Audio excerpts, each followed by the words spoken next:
Hi everyone, आज मला वरणफळ करायचे होते. त्यासाठी मी बेसिक सगळी तयारी करून घेतली.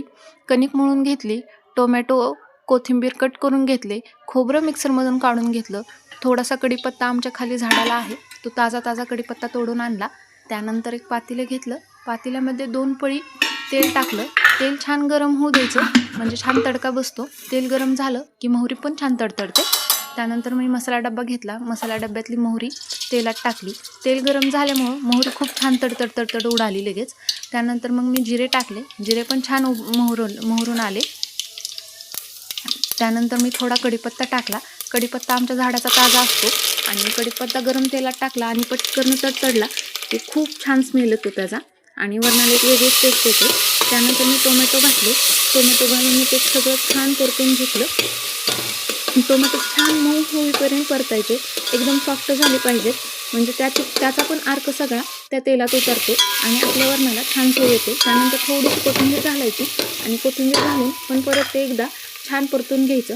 सगळ्या गोष्टी छान परतल्या की त्याची चव छान उतरते आणि मग टेस्ट पण तशीच येते. त्यानंतर मी थोडीशी हळद टाकली, अद्रक लसूणची पेस्ट टाकली. त्यानंतर थोडंसं परतून घेतलं. अद्रक लसूणची पेस्ट घातल्यानंतर मी आरेचा लाल तिखट मसाला घातला आणि थोडा आमच्या घरचं लाल तिखट टाकलं. घरचं लाल तिखटाने वरण छान झणझणीत होतं आणि आरेच्या लाल तिखट मसाल्याने वरणाला छान रंग येतो, त्यामुळे मी तो थोडासा टाकत असते.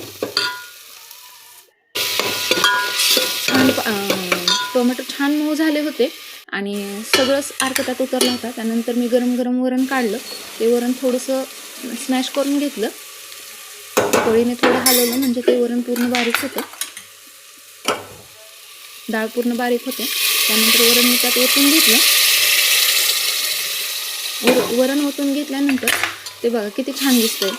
तो कलरच एवढा छान दिसतो की लगेच खावं असं वाटतं. मग थोडंसं त्यात लागेल तसं गरजेनुसार पाणी टाकलं आणि वरून मीठ टाकून घेतलं. त्यानंतर छान पोळी लाटून घेतली आणि पोळीचे छान काप केले.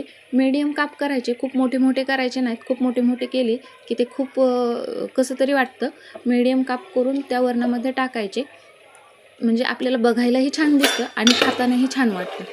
कोणतीही गोष्ट खाताना त्याचा फील घेऊन खाल्ला तरच ती छान, म्हणजे आपलं पोटही भरतं आणि मनही भरतं. फक्त पोट भरणं गरजेचं नसतं, तर आपलं मन तृप्त होणं पण गरजेचं असतं. अन्नाकडे बघून मन तृप्त झालं पाहिजे आणि तसंच माझं स्वतःचं गणित आहे.